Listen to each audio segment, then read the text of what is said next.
Boa tarde, internautas. Tudo bem? Eu sou Fabiana Santiago, psicanalista clínica, Master Coach, e hoje eu vim aqui para falar com vocês a respeito da gestão das emoções e o ressignificar. Mas antes de chamar o meu convidado muito especial, eu quero pedir para você curtir o link desse vídeo e seguir todas as minhas redes no Fabiana Psicocoach. Se você entende que esse conteúdo é relevante para alguém, compartilhe, passe para frente a informação, tá bom? Bom, hoje eu trouxe o Davi Ruivo para falar comigo, psicólogo clínico, uma pessoa extremamente inteligente, politizada, competente, um amigo, e eu quero aproveitar esse momento para aprender muito com ele. Vem comigo, Davi. Olá, Fabi, muito obrigado pelo convite. Uma honra estar aqui trocando com você. É uma profissional incrível, dedicada, que traz aí, além da qualificação, todo o carisma para lidar, às vezes, com assuntos aí, né, que a gente sabe que são bem densos, mas de grande relevância para a vida humana. Oi, Davi, boa tarde. Eu que te agradeço. Muito obrigada pela sua presença, pelo seu tempo, que eu sei que é super corrido, ainda mais nesse período que estamos agora. Mas eu estou muito feliz em recebê-lo aqui. É um prazer imenso falar com você. Obrigado, Bom, Fabi. eu o convidei porque este mês, todos os meses, a gente define um tema para falar nas minhas redes. E este mês nós escolhemos falar sobre gestão das emoções, até porque a gente está vivendo um período bastante complexo da nossa sociedade, pós-Covid, e eu quis chamá-lo aqui por conta da sua experiência e a sua formação voltada para a área clínica. Eu gostaria que, a princípio, você se apresentasse para quem ainda não te conhece, para que a gente pudesse pontuar melhor aí um dos nossos assuntos. Ok. Bom, pessoal, sou Davi Ruivo, sou psicólogo clínico. A psicologia é a minha paixão aí ao longo desses 9 anos de experiência, né? Quase chegando a 10. Eu tenho especialização em psicanálise e saúde. Nesse momento também estou numa formação, numa especialização de ciências humanas, que, né, contempla aí história, sociologia e filosofia. A psicanálise e a questão da comunicação, para mim, elas são essenciais, porque sem uma comunicação qualificada, compreensível e de trocas, as relações acabam ficando fragmentadas, né? E é algo que a gente observa muito sobre o que são os nossos ideais, sobre o que são os nossos desejos e as nossas realidades. Ainda mais no momento que a gente é atravessado, em que as polaridades elas se colocam, inclusive os conflitos que estão dentro da gente. Então, trago para vocês essa experiência e no campo político aí também construindo uma psicologia que considera todos esses atravessamentos sociais e que a gente não pode olhar apenas para si, né? Muito se fala do autoconhecimento, mas a gente também precisa entender como que o entorno ele acaba nos afetando. Então, espero construir com vocês, não só nesse momento, nesse espaço, assim como eu e a Fabi construímos num café, numa troca, ou na esperança dos encontros e reencontros, que a gente possa aqui também se provocar a isso, né? As construções. Muito bom, exatamente, é isso mesmo. A gente está vivendo num momento muito voltado para a sociedade, né? A visão do indivíduo dentro da sociedade, o nosso contexto social. E o quanto esse contexto social e essa necessidade de bando também tem impactado muito nas questões das emoções. Antes de mais nada, eu queria falar com vocês sobre pandemia. A gente passou um período de confinamento, um período de quase 2 anos com a nossa vida totalmente modificada em diversos aspectos, e isso tirou das pessoas muitos planos, muito convívio social, desestabilizou as crianças nas escolas, isso, principalmente os casais, as famílias, e isso tem um impacto emocional muito grande nos indivíduos e pós no coletivo. Como você percebeu esse período com os seus pacientes e com os seus estudos aí no campo da psicologia? Fabi, acho que é muito pertinente, né? Muito se fala do mundo pós-pandemia, mas antes da gente continuar nossa caminhada, ou, né, o que é muito da nossa cultura enquanto Brasil, ou Brasis, né, da nossa diversidade, é que a gente tem que trocar a roda com o carro andando. Uhum. E por vezes a gente não para ter essa noção, essa perspectiva de como que nós estamos, para onde que nós estamos indo e da onde que a gente vem. Quando a gente teve esse processo todo, né, da pandemia de Covid-19, muitas pessoas entraram até numa negação, outras foram coletando desinformações ou informações, e isso acendeu algumas preocupações, né? E logo potencializando aquilo que a gente já tinha da nossa rotina. Algumas pessoas preocupadas com o que seria o trabalho, outras com relação à educação, outras com relação à sua sobrevivência, ou mesmo as situações de vulnerabilidades das pessoas mais suscetíveis ali com relação à sua saúde e imunidade. Fato é, todos nós fomos atravessados por isso em maior ou menor proporção. E uma coisa que a gente esquece é que nós também somos animais. Nós somos organismos vivos que estão aí, né, ao longo dessa jornada. Apesar da nossa racionalidade, nós temos uma suscetibilidade orgânica, psicológica, que não se separa. E aí a administração dessa situação, diante de uma circunstância que nós não tínhamos uma experiência anterior, de uma crise, né? Uma crise com relação ao que vai ser de amanhã, com relação às questões das nossas ansiedades, e dentro de um contexto até econômico, né, como o capitalismo, que hoje a gente compreende cada vez mais que nos atravessa, a questão da gente estar em movimento e estar produzindo, né, desde uma criança na escola que precisa aprender, fazer provas, avaliações, até uma pessoa que está no mercado de trabalho ou mesmo nas suas funções, tira a gente, né, de um ponto comum de liberdades, né, de acessos e mobilidade, e coloca todo mundo dentro de casa. Algumas pessoas conseguiram se adaptar, outras, inclusive, tiveram uma vida ali de muitos sacrifícios, ou mesmo de perder, né, o seu negócio, ou de ter uma minorização no seu salário, ou de ter continuamente, enquanto animais, a questão da sobrevivência afetada.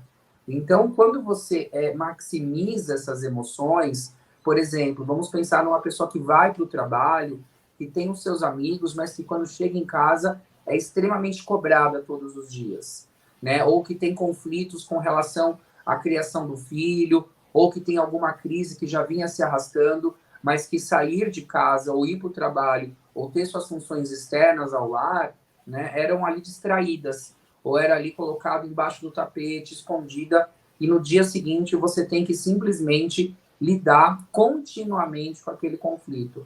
Então nós tivemos muitas crises, né, com relação a essa questão, assim como em contrapartida, algumas relações que estavam distanciadas foram aproximadas, tiveram muitos, né, relacionamentos ali que foram morar na mesma casa, que tiveram ali, né, essa aproximação, né, para que passassem aquele momento que imaginávamos que ia ser curto, né, juntos, juntas. E aí Uhum. veio o desafio, né? Um dos grandes desafios, até que quando a gente estuda em psicanálise, é o relacionamento humano. A gente tem três, né, que Freud até comenta conosco que nos impossibilita de sermos integralmente felizes, que as intempéries da natureza, o envelhecimento do corpo e o relacionamento humano. Então, a gente teve uma intempérie, né, da natureza, no caso de Sim. um âmbito orgânico, invisível, mas que estava ali, e isso nos afetando, e de alguma forma a gente a todo momento em alerta, né? A gente não imaginava que a gente tinha que chegar em casa e dar banho num pacote de arroz, desinfetar tudo, inclusive o nosso corpo, a nossa roupa, a todo momento. Isso, inclusive, causando ansiedades, por exemplo. Tinha gente que, quando chegava em casa, não estava muito aí, não acredito, não está rolando. E um cônjuge ali, ou um companheiro, uma companheira, extremamente ansioso com aquilo, conflito. Né? O envelhecimento do corpo, quando a gente fala, inclusive nessa situação, sobre as imunidades, de como que estava a qualidade de vida da pessoa e o quão suscetível ela poderia estar, porque não é todo o Brasil, né? Apesar de sermos um dos países que mais exporta alimentação, temos uma condição de vulnerabilidade alimentícia muito grande, então não era todo mundo que tinha um corpo ou, né, uma resistência de atleta. E aí a gente tem também a condição do relacionamento humano, que muitas das coisas elas são mascaradas, elas são arrastadas, e precisaram estar frente a frente com mais tempo. Inclusive com relação à criação dos filhos, a divisão ou não de tarefas. Então foi uma situação, além de uma proteção e sobrevivência, uma relação também de lidar com aqueles conflitos e as potencialidades das emoções que já estavam ali presentes. E até quando a gente fala do envelhecimento do corpo, houve um tempo em que a pandemia foi colocada como uma doença que só matava pessoas idosas. Então, né, e que, não, a gente, se morrer, vai morrer só velho, né? A fala era essa, né? Vai morrer uns 30 mil, vão morrer aí alguns velhos e tal. E tudo bem, né? Tipo assim, como assim tudo bem? Né? Como assim tudo bem? E essa questão da vulnerabilidade também, que a pessoa se encontra quando ela está nesse processo de envelhecimento do corpo. Você citou o Freud, e é muito incrível esse processo da análise de Freud neste período, porque foi uma vivência que ele teve, né, e que impactou muito também para ele. Né? Foi quando ele questionou o sagrado, foi quando ele chegou já lá no fim da vida dele, e até que ele escreveu a última carta dele, que ele disse que a vida era maravilhosa porque ela acaba quando você envelhece. Né? Então, quando você começa a se desprender de certos fatores. E desestabilizar os idosos, né, numa cultura como a nossa, que não valoriza o idoso, impactou também muito na nossa sociedade. Impactou também nas nossas crianças, que começaram a ter uma visão muito da realidade do que é de fato a vida, de uma forma muito, né, grotesca e rápida, né? Pessoas saíram rapidamente do cenário delas, e aquela coisa, volta para a escola, volta para casa, volta para a escola, volta para casa, se separaram dos amiguinhos. Tudo isso modificou também um pouco a forma de ver das pessoas nesta geração contemporânea a vida. Você entende que ficou mais banalizado pós-pandemia a visão da própria existência e do outro? Como você enxerga isso? É bem complexo a gente fazer. Eu ainda penso, sabe, Fabi, que é muito recente a gente entender, porque a gente tem tido muitas pesquisas a respeito do que vem e do que advém, né, desse momento aí de pandemia. E eu penso que banalizado, a gente tem banalizado muitas coisas. Isso daria aí, acho que umas 2, 3 lives, né? Até pensando no que o Bauman traz sobre as modernidades líquidas, amores líquidos, né? E entender esses conceitos que as pessoas querem a liberdade, mas ao mesmo tempo querem a segurança. E você ser livre e querer segurança é um conflito. E é um dilema do ser humano, né? É interessante quando, por exemplo, as pessoas pensam que elas imaginam, por vezes, que vão ganhar na loteria. Né? O que você faria ali com 10 milhões? Né? Aí você começa a entender uns desejos muito ali guardadinhos, né? Ah, eu sumiria, não avisaria ninguém. Ah, eu ajudaria todo mundo, né? Só que a gente tem uma capacidade muito maior de pensar naquilo que nós adquiriríamos e o que nós faríamos com esses recursos. E a gente tem muito medo, dentro novamente de um sistema, né, neoliberal, da perda. E a gente é muito apegado, principalmente com relação à nossa cultura, né, com essa personalidade latino-americana, a gente tem os afetos muito aflorados. Né? Então a gente beija, abraça, já convida para casa, divide a comida, de uma forma muito mais despretensiosa, muito mais calorosa. E a questão do perder dessa questão de não ter, ou de finitudes, ela é muito complexa. E aí, quando a gente pensa na banalização da vida, é uma perda.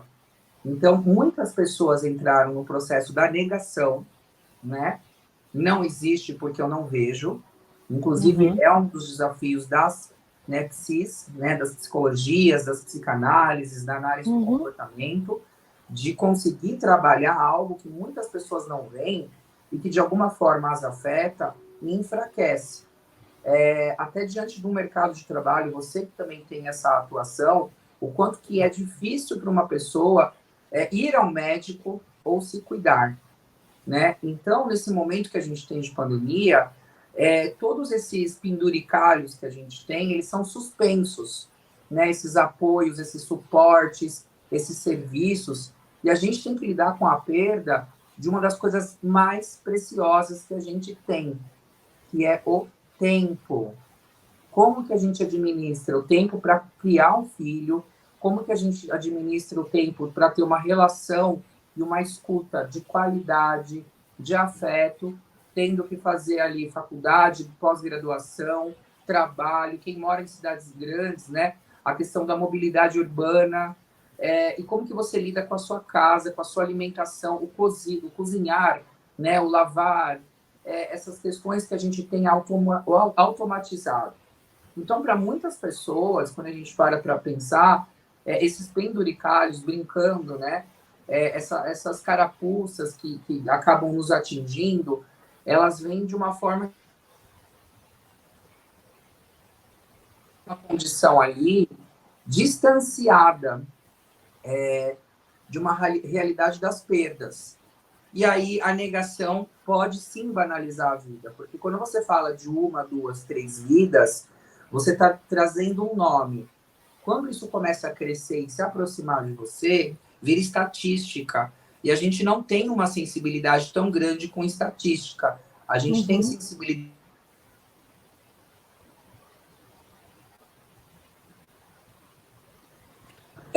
A criança, ela não tem um repertório tão grande e, né, porque ela está num processo de desenvolvimento. E as pessoas mais velhas, elas precisam de uma atenção, até porque o Brasil, daqui a mais ou menos 12 anos, 13 anos, lá para 2035, ele vai ser o quinto país no mundo com mais idosos. Então, com 65 anos, será que as pessoas vão querer parar de trabalhar? A gente tem uma longevidade por conta dos fármacos, né? Por conta da qualidade de vida e outros processos. Isso é um recorte também de classe que a gente precisa fazer. Pessoas mais abastadas têm mais Sim. acesso a uma longevidade e as pessoas com menos possibilidades financeiras, né, com empobrecimento, menor longevidade. Mas a questão do papel social do velho, do idoso, né, onde falar velho, idoso, é quase que uma ofensa, ela precisa ser repensada.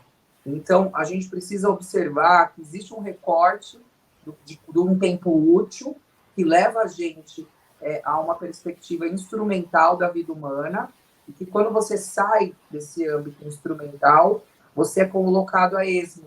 É como se você não estivesse vivendo, fazendo e sendo útil. Então, é muito importante que a gente perceba o que é que foi banalizado, né? Só a nossa funcionalidade e como ficaram os afetos, os sentimentos e as emoções.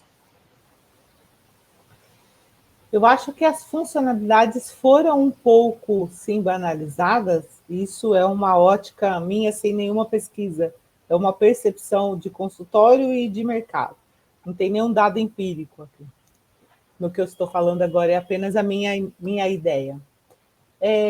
Eu entendo que foi um pouco banalizado, sim, porque as emoções positivas estão banalizadas neste contexto neoliberal e capitalista que você colocou. Então, eu vejo as emoções positivas, e entende-se por emoções positivas generosidade, fraternidade, amor, solidariedade, né? O amor que é a junção, como diz a Bell Hooks, a junção de todas essas emoções positivas, né? É, e várias outras emoções, eu vejo que elas foram banalizadas para atender uma demanda frenética, né, da sociedade, e isso pegou a gente nessa questão da pandemia, naquele termo popular que é dito de calça curta. Então, quando você está numa crise, né, e aí a gente pode trazer até para indivíduos, quando um indivíduo vive uma crise, mas ele tem uma estrutura, ele vivencia melhor aquela crise. Ele busca soluções, ele busca situações, ele enxerga com realidade, ele tem, ele consegue ver o entorno dele, ele se põe no lugar do outro. Mas quando você tem uma sociedade que ela é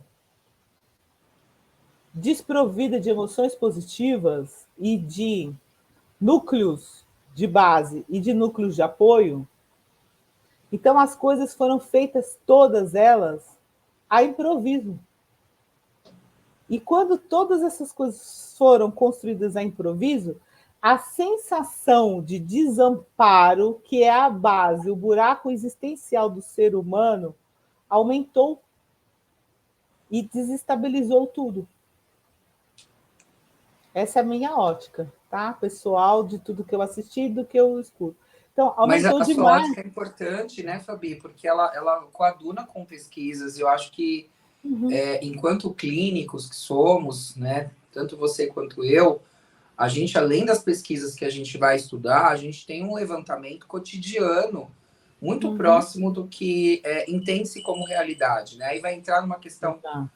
muito peculiar, né, do que é real, o que não é real, Isso. até porque tem pessoas hoje que vivem realidades muito diferentes, Sim. né? Inclusive algumas realidades até não científicas ou a partir de Uhum. crenças e de Sim. informações aí com base em fake news. Mas a gente Uhum. tem que pensar também, eu acho muito importante isso que você fala do improviso. Uhum. O improviso, ele vem da criatividade. E a gente só vai conseguir improvisar se a gente tiver um repertório ali que explorou, que vivenciou, que ouviu, né? Eu gosto muito quando eu passo, às vezes, em algum lugar, tem alguém contando uma história. Seja lendo um livro, né, para uma criança, ou seja, quando você se abaixa para trocar ideia com um pequeno, porque você está levando a sério aquela infância, né? E a criança, Uhum. ela gosta de ser levada a sério. Eu acho muito desrespeitoso falar que a criança não entende. Criança entende tudo, né? Talvez não como a gente é enquanto adultos, até porque a gente também não entende tudo, né? É uma presunção da vida adulta. E quando você É. fala do improviso e do desamparo, quando você traz essa questão do improviso e do desamparo, a gente tem uma coisa que falam que é o jeitinho brasileiro. Às vezes a gente usa, né, de uma malandragem numa situação, que é o que é projetado, até de uma forma, por vezes, pejorativa, mas a gente também tem a questão da adaptabilidade, né? Num país em que as coisas se tornam caras, nem sempre dá para você comer arroz e feijão, então você tem que adequar. Num país Uhum. em que você precisa de um CFO, de um grande gerente, você precisa de alguém que minimamente vai garantir processos numa empresa até que você volte a lucrar e trabalhar com aquilo. Num país em que você tem, às vezes, a falta de uma assistência, você tem que trabalhar com as possibilidades que existem nos recursos e políticas públicas. Então, é como se a gente criasse atalhos. Só que quando o improviso e a adaptação duram muito tempo, né, que aquela gambiarra vira parte do sistema, isso não tem uma funcionalidade tão dinâmica e saudável. A gente vai criando um desfalque, um desgaste, na esperança de que as coisas mudem. Então, diante de uma situação de crise sanitária, de uma crise econômica, de uma crise na saúde, de perdas, né, dos mais diversos sentidos, desde a questão do enlutamento até da questão financeira, dos papéis sociais, é muito difícil você ter estima, é muito difícil Uhum. você ter um olhar para si. Então, improvisar é importante, mas quando o improviso e a adaptação se tornam, né, a linha e a dinâmica da vida, isso traz isso que você falou, que é o desamparo. Uhum. E uma Sim. nação desamparada, ela vai se associar a quem traz uma ideia incrível. E isso pode ser muito perigoso, né? Ou pode ser muito bom. E aí a gente também não pode só se alimentar de esperança, porque a gente precisa de questões concretas que reafirmem, né, aquela situação, senão a gente para de acreditar também, né? Então isso que você Uhum. provoca, inclusive trazendo das suas experiências profissionais enquanto uma pesquisadora da vida, é de grande relevância, Fabi. Uhum. E essa questão do improviso, claro, né? Nós somos seres de movimento. A vida está em movimento, a evolução está em movimento o tempo inteiro. Nós não somos estáticos, né? A humanidade, e aí, se a gente for agora olhar antropologicamente, a humanidade se movimentou para construir essa estrutura mundial que existe hoje, né? Então, sim, o improviso, a questão é quando o improviso ele acontece para você poder corrigir uma situação que está acontecendo ali momentânea. Outra coisa é quando o improviso acontece porque eu não tenho estrutura nenhuma e eu vou ter que improvisar hoje e amanhã improvisar para corrigir o de hoje e amanhã improvisar. E aí você não tem respostas. Então você fica sem respostas para os seus vulneráveis. Você não tem respostas para as suas crianças. Você não tem respostas para os seus idosos que querem sair, que querem viver, porque aí entra aquela contraposição, né? Para você viver, você precisa parar de viver. Então, isso eu acho que adoeceu bastante a mente, as emoções das pessoas. A gente consegue ver nitidamente um aumento muito grande. O consultório aumentou muito a procura, né? Isso é bom e ruim, é bom para nós e ruim para a sociedade, né? Para nós enquanto profissionais. Mas a gente consegue ver na estruturação das relações parentais, das relações profissionais, das relações de amizade, em todas elas, no comportamento das pessoas dentro da sociedade. A gente fala muito, a gente consegue ver muito quando uma sociedade é doente, quando ela está no coletivo. E quando você ultrapassa limites da coletividade, quando você ultrapassa limites da comunicação não violenta, quando você ultrapassa limites do respeito, dos espaços. Então, a sociedade, quando ela está muito desestruturada, ela não respeita esses limites, né? Ela não respeita essa. E a gente consegue ver um todo bem desestabilizado. E aí uns individuais menos desestabilizados, mais desestabilizados, e a gente vai separando. Você entende que isso potencializou as psicopatologias da vida cotidiana que a gente trata em consultório? Diga-se, psicopatologias para o nosso público entender. Depressão, ansiedade, síndrome do pânico e todas as outras, neuroses e etc. O que você enxerga? Uma coisa que eu tenho observado muito é esse tal desse cansaço, né, que a gente ouve e que a gente sente, porque psicólogos, médicos, né, o encarregado, o gerente, pessoal do chão de fábrica, todos nós somos seres humanos. A gente tem ali, né, funções diferentes, mas com importâncias e relevâncias cada um dentro da sua atribuição. Mas uma coisa em comum é esse cansaço que a gente tem sentido em demasia. Porque muito se fala das emoções positivas, até voltando no que você tinha trazido anteriormente, Fabi, mas isso também entra numa questão muito do capital, né? Você precisa ser positiva, você precisa ser feliz, você precisa ser mais alegre, né? Vamos acordar mais cedo, fazer um café diferente, se exercitar. Gente, não é sempre assim que as coisas vão funcionar. Exato. E a gente tem um desrespeito muito grande com as febres que a gente sente, né? Então, você sente uma febre, você vai lá e toma, né, uma dipirona para passar a febre. E a febre, ela é um alarme do nosso corpo. Ela está te avisando Uhum. que algo não está legal, que algo não está bom. E aí é como se tivesse o seu alarme tocando todo dia de manhã você simplesmente colocasse no modo soneca e deixasse o sono ali te tomar. Então, quando a gente não acorda, a gente tem um sono fragmentado. E aí a gente vai ficando num processo de um cansaço e um desgaste muito grande. E aí vem a questão de um trabalho importante. Quando nós temos a questão do sintoma, não é apenas medicar para que sumam os sintomas. A gente precisa ter uma escuta que não vai só na queixa, ela vai também no que nós somos demandados, ou seja, existe um sintoma, mas existe ali também uma causa. E entendermos a causa é buscar o mal, né? Tratar o mal pela raiz, como se diz. Quando você fala das emoções, a princípio foi até o que você havia me convidado para a gente poder ter falado, você traz uma coisa muito importante. Eu gosto muito, até no trabalho clínico, né, e nas trocas que a gente tem, de buscar o sentido das palavras. Por quê? Até pergunto para quem estiver nos assistindo, vocês sabem a diferença entre sentimentos e emoções? Né? Então, quando a Fabi traz essa questão do movimento, emoção é movimento, e movimento é ação.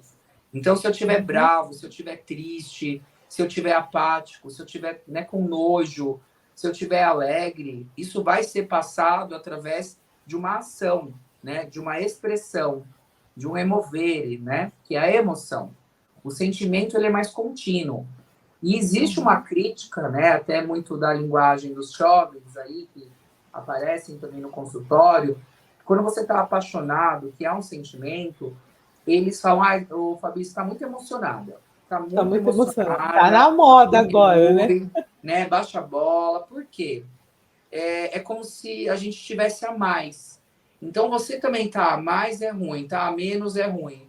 E aí a gente cria clínicas das medicalizações para que se estabilizem os humores. Porque você não pode sair de uma norma. Né? E quem disse que você não pode sair de uma norma? Então, pensar nessa questão das emoções, dos sentimentos, das experiências e vivências, dá trabalho, porque a gente está a todo momento correndo para tapar sintomas, para a gente continuar nesse fluxo produtivo da vida. E isso acaba não sendo saudável, né? A gente tem uma condição aí que quase que nos escraviza diante dessa situação de sempre estarmos bem. E a gente acaba desrespeitando o nosso corpo, os nossos sentidos, os avisos, né? Como se a gente ignorasse e seguisse a vida. E não é porque a gente ignora que as coisas vão sumir. Isso é algo muito pueril, né? Do mundo de faz de conta. Né? É uma artimanha que a gente usa com crianças de distrair, né?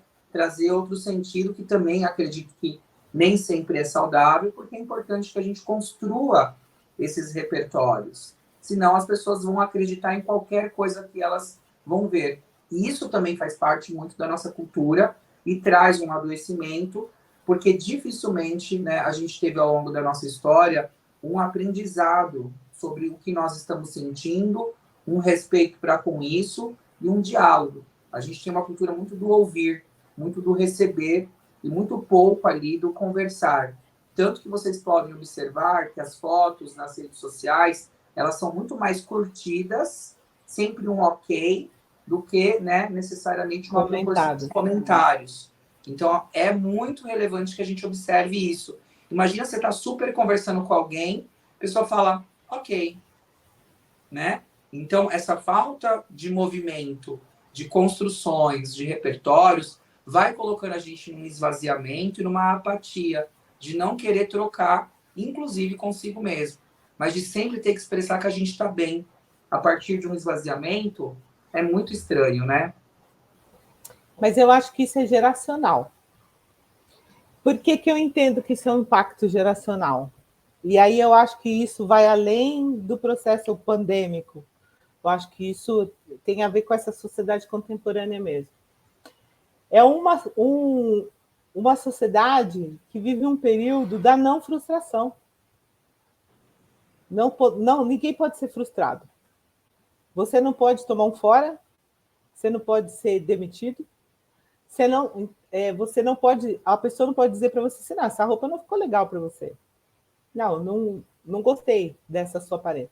Então, hoje cria-se uma geração de pessoas que não tem, está a sociedade construindo isso, resistência à frustração. E isso foi colocado lá atrás, né, nas relações parentais, e se reflete hoje. Então, eu não posso ser frustrada, eu tenho que ser feliz o tempo todo. Então, vai que eu comento alguma coisa e as pessoas não gostam do que eu comentei. E aí eu vou ter que ficar igual, eu fico igual você, discutindo na rede social. Então, vou dar uma curtidinha lá, ou vou simplesmente ignorar. O mesmo acontece no dia a dia. Então, assim, morre a mãe da pessoa. E a pessoa não quer sofrer com aquilo. Não quer tomar um comprimido. Perde um namoro. Nossa, mas eu estou acabada. Tá, mas o que aconteceu? Ah, meu namoro terminou essa semana. Eu namorava com ele 3 anos. Você vai sofrer. E é natural esse sofrimento, entre aspas. É uma elaboração. Você precisa entender, isso faz parte do seu processo de luto. Você precisa vivenciar aquilo. Não vivenciar as emoções não é diferente de administrar as emoções. Quem não vivencia as emoções não administra elas. As pessoas não querem vivenciar as emoções, elas não querem nem passar pelo processo terapêutico, elas querem tomar um comprimidinho e acordar legal. Se amanhã eu acordar ruim, eu tomo de novo. E assim, o questionamento da frustração é tão grande que muitas vezes você vê que a pessoa não quer passar nem o período da adaptabilidade de um antidepressivo. Ela quer um depressivo que funcione bem hoje. Porque quando você fala para ela assim, olha, vai demorar de 7 a 10 dias para começar a fazer efeito. Tudo isso. Então, tirando as patologias, né? Isso eu estou falando de emoções das pessoas, entre aspas, normais, como disse o William Maltomasso, né? Do cotidiano. Tirando as psicopatologias, que aí é um sofrimento mesmo inerente, eu estou dizendo, no cotidiano, a gente vai sofrer. Por vezes, nós vamos nos decepcionar. Um amigo vai dizer uma coisa que eu não gosto. Eu vou levar um fora. E tudo bem, eu preciso aprender com isso. E eu não vou ser brilhante em todos os projetos de trabalho que eu fizer. Alguns eu vou ser brilhante, outros eu vou falhar. E onde está a resiliência nesse ponto? E eu te pergunto, concorda com essa visão ou não? O que você pensa a respeito? Depende, né? A gente tem muito. Mas em grande parte, sim, né, Fabi? A gente tem uma questão muito forte a respeito da perda, da falta e da falha. Uhum. Então, numa sociedade que você sempre precisa ali dar o seu melhor, ou ser o melhor, né, para esconder perdas, falhas e faltas, chegar alguém e falar isso, que você está errada, ou que não está legal, pode ser algo muito delicado. Mas também tem gente que abusa da famosa crítica construtiva, né? Ah, Tipo, tem. não lhe diz respeito, ou não é sobre você, né? Então, acho que existe um passaporte, tá, gente? Que eu vou contar aqui para vocês, é segredo. Ele é muito funcional, muito usual, esse passaporte, que ele possibilita saber quais são os limites entre você e o outro. Preparem-se, tá? É uma palavra muito forte. Vou lá. 3, 2, 1, se chama respeito. Eu sei. Quando Sabia? você tem respeito, você pode ter essa sensibilidade de saber o seu grau de intimidade com aquela pessoa, de saber se a sua informação vai ser relevante, né? Se a pessoa engordou, se a pessoa tá feia, se a pessoa não tá legal. Então, saber esse limite entre o seu limite e o do outro ainda está muito em moda e precisa ser usado. Então, quando você tem as redes sociais, você também, ao invés de suspender, você rebaixa essa questão do respeito, porque você não está vendo o outro. Você está vendo uma frase escrita, É você uma está. proteção, né?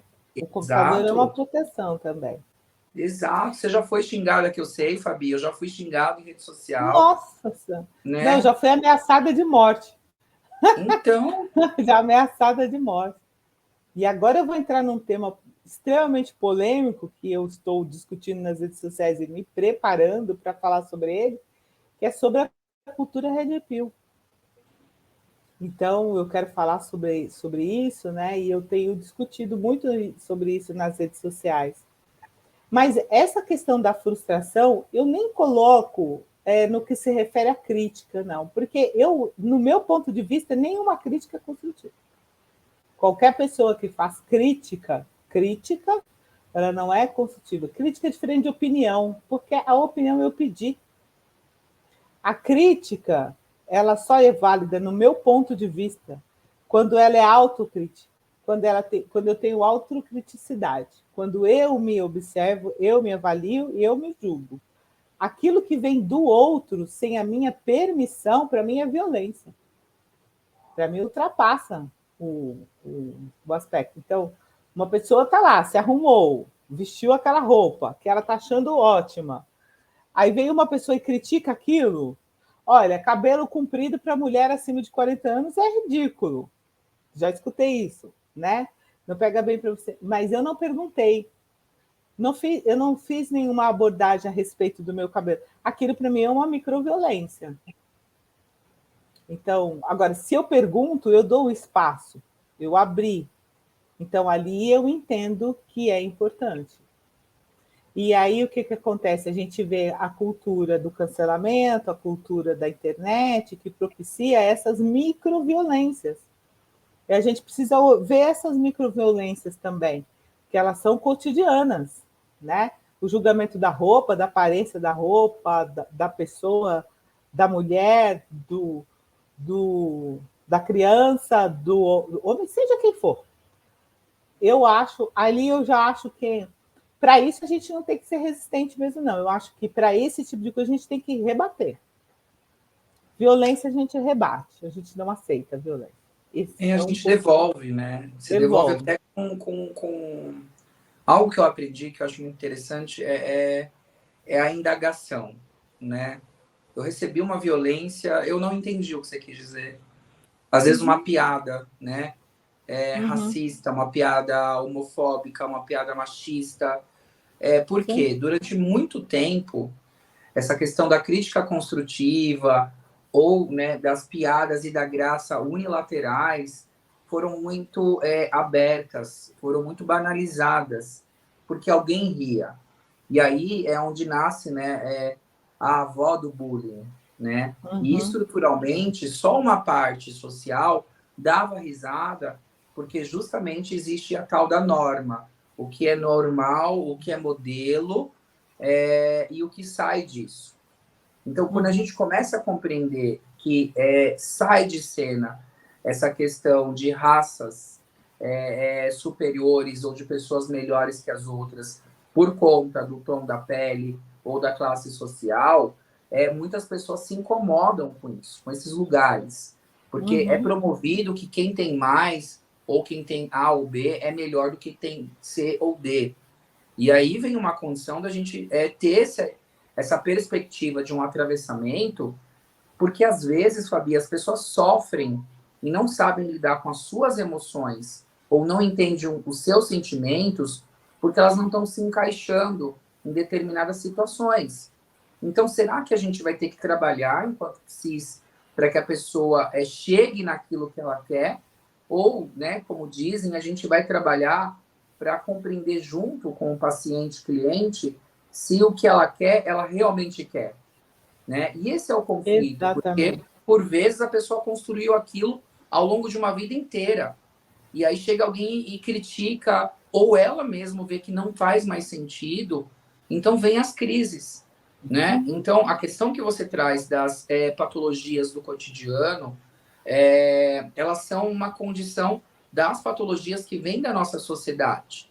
Então, será que a pessoa está ansiosa ou ela tem milhões de coisas para fazer? Será que a pessoa está em depressão ou ela está super chateada porque todo mundo ao redor dela não devolve o que ela a todo momento está se doando? Será que a pessoa ali está com um transtorno de ansiedade ou pânico, ou será que ela precisa parar um pouco de tantas atividades que ela tem e não culpabilizando ela? Porque às vezes a própria vida, o próprio ritmo cobra isso dela. Então a nossa consideração hoje é também de não culpabilizar o sujeito de que ele é responsável por tudo, mas é onde ele está inserido também. E em determinados momentos que ele culpa a sociedade, a vida ou o outro, também trazer o que é dele. Né? Qual que é a sua responsabilidade sobre esse caos que você está gerenciando? Então, essa condição, ela é de enfrentamento. E nem nós estamos nos propondo aqui a falar durante, né, essa hora sobre questões muito profundas. E para algumas pessoas lidar com isso, com os sentimentos, com as emoções, com os adoecimentos, processos, tempo, dedicação, é muita coisa. Nossa, Sim. eles falam pra caramba, eu só vou Sim. ignorar, vou tomar um chá, um comprimido e acabou, né? Isso. Seguir. E isso vai se somatizando também, né, Fabi? E vai aumentando. Que é importante entender que a bola de neve só cresce. O tempo, eu gosto muito de falar isso, né? O tempo não cura o mal resolvido. E isso é uma coisa que tem que ser muito. Acho que é o principal para quem quer gerir tanto os sentimentos quanto as emoções. O tempo não cura o mal resolvido. Você pode empurrar por debaixo do tapete, uma hora vai ficar grande demais, não vai aparecer, aí você vai por atrás do armário, aí você vai colocar atrás do armário, aí vai empurrar o armário para frente, você vai colocar na gaveta, a gaveta não vai caber mais, e vai chegar uma hora que a pessoa não suporta mais e aquilo estoura. Aí vem o burnout, aí vem a crise de ansiedade generalizada, aí vem a síndrome do pânico paralisante, porque essas coisas não nascem de um dia para o outro. Essas coisas começam, muitas vezes, na infância da pessoa. Aí eu te pergunto, Fabi, você acredita que existe mal súbito ou morreu do nada? Nunca acreditei. Você acredita? Não. Também não. Eu acho que não.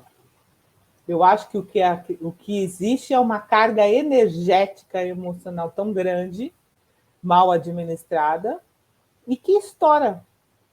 Vai estourar num tumor, vai estourar num câncer, vai estourar num infarto, vai estourar num mal súbito ou vai estourar numa doença psíquica grave. Então, nós temos uma sociedade hoje, eu vou falar sociedade brasileira, que é inculta no sentido do tratamento da saúde mental. Então, você chega para fazer recursos humanos, como eu faço, numa empresa, todo mundo fala assim: ixi, vou ter que parar o meu trabalho para fazer a reunião. Nossa, vou ter que fazer a sessão agora. É a última coisa que as pessoas querem fazer. É como se você levasse lá, chegasse lá para trazer um problema para elas. E eu estou tentando levar soluções. Mas Né? para chegar às soluções, você precisa entender o problema, né? Exato, eu preciso elaborar, eu preciso sentar com elas, ajudá-las a elaborar, eu preciso entender, falar. As pessoas não querem parar para olhar para isso. Então, quando elas entram em crise financeira, elas suspendem a terapia, mas não suspendem o cabeleireiro, a unha de gel, entre outras coisas mais, porque, como disse uma vez a Desi Gonçalves, por fora está uma maravilha, por dentro está uma merda.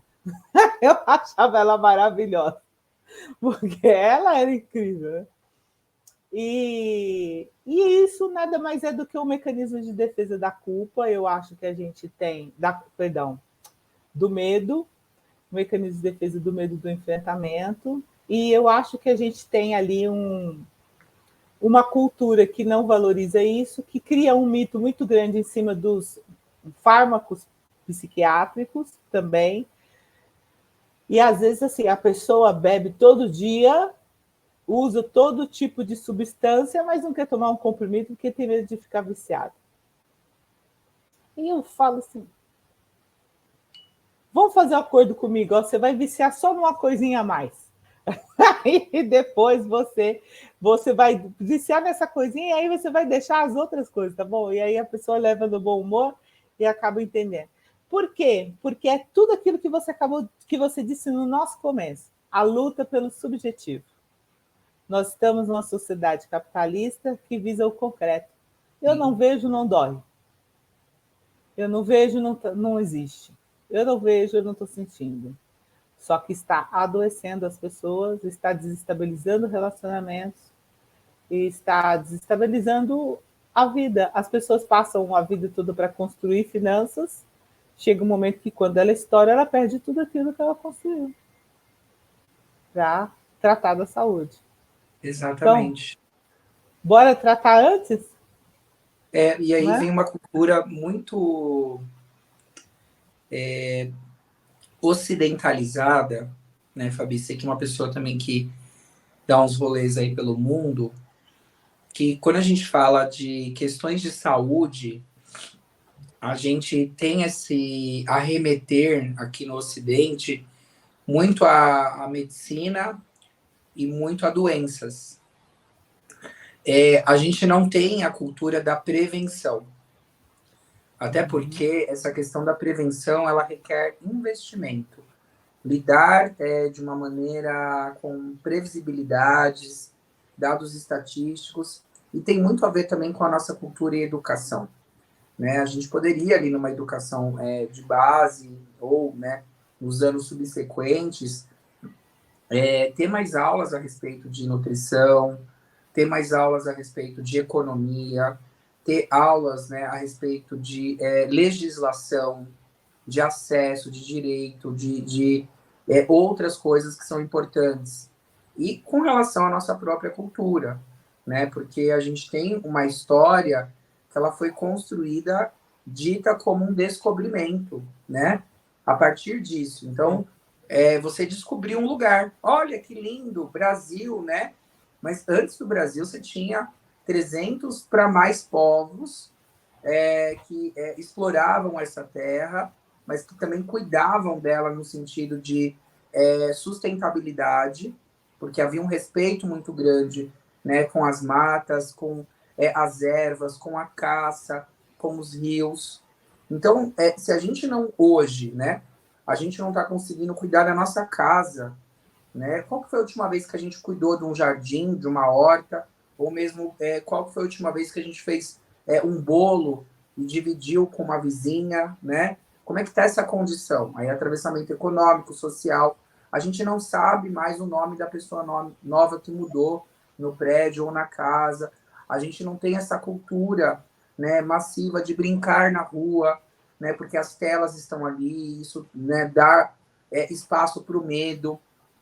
A gente tem uma cultura da era da informação muito grande, mas a gente não tem a cultura do conteúdo, porque tudo é rápido. Né? Estava conversando até ontem com uma turma de último ano da faculdade. Falei, gente, vocês têm que respeitar aí os 5 anos que vocês estudaram. Não dá para aprender, como dizem o direito, por sinopse.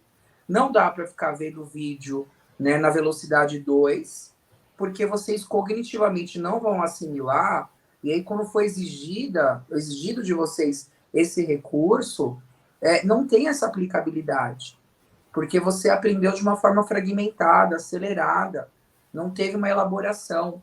E assim tem sido os nossos sentimentos e as nossas emoções.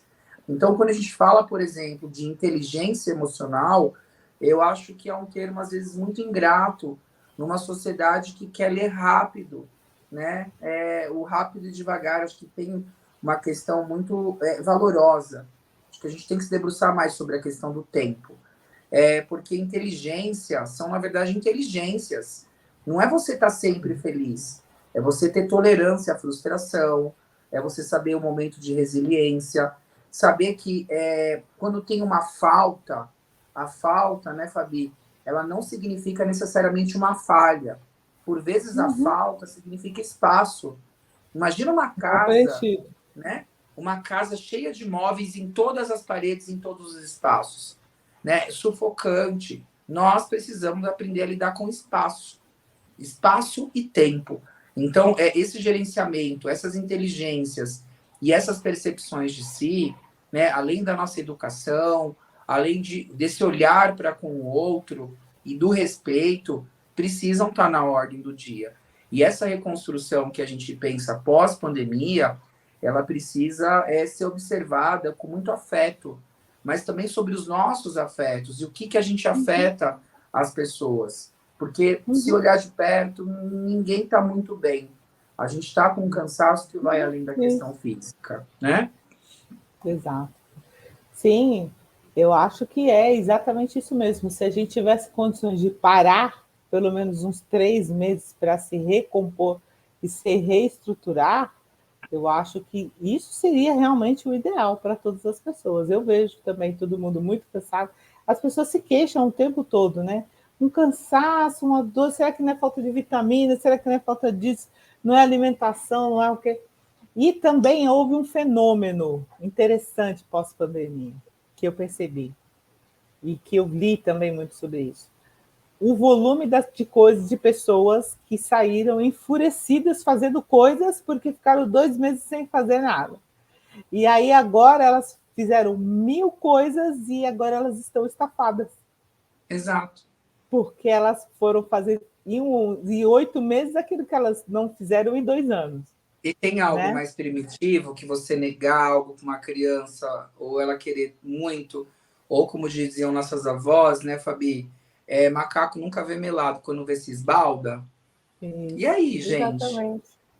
Exatamente, extremamente.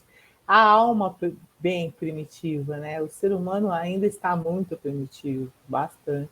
Eu, Que a pelo gente menos, tem também entendo o assim, princípio da nós. realidade do prazer, né, Fabi? As É, pessoas exato. conseguem esperar, dividir, né, aguentar, é tudo para ontem, é tudo para mais. E aí Uhum, eu respeito não só com o limite do outro, eu respeito com o próprio limite.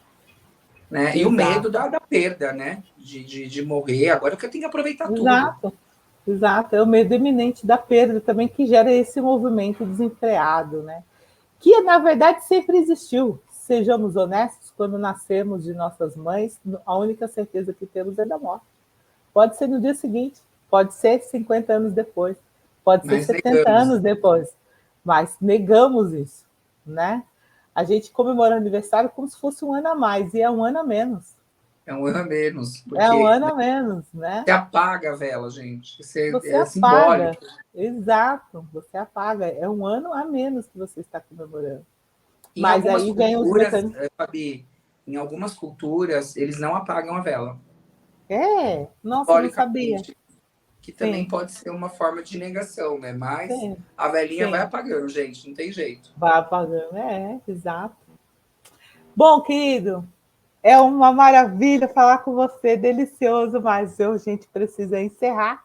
Gostaria que você fizesse suas considerações finais e passasse os seus contatos. A nossa equipe de marketing vai passar aqui embaixo também, mas eu gostaria que você deixasse aqui para todo mundo poder te encontrar, te seguir e captar um pouco aí de tudo isso que você coloca nas redes, que é super incrível.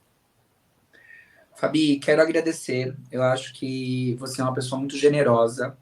Eu acho que quando você cita a Bell Hooks, a gente pode ler as coisas, mas vivê-las é diferente.